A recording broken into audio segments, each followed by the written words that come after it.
Hi guys, good morning. Damo kay taglabhanan guys.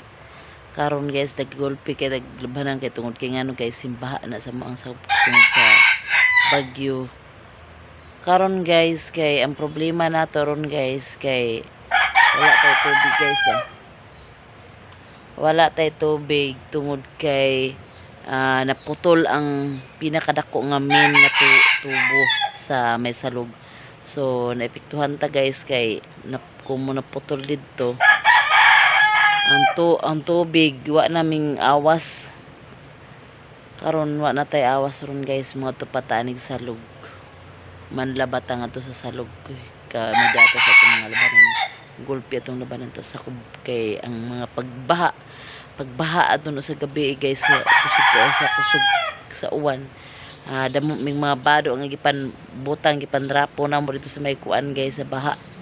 So maura na siya guys ang ato karong vlog karon nga way tubig ang atong grepo na.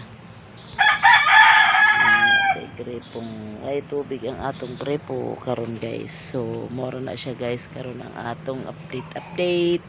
Wala tay tubig luoy.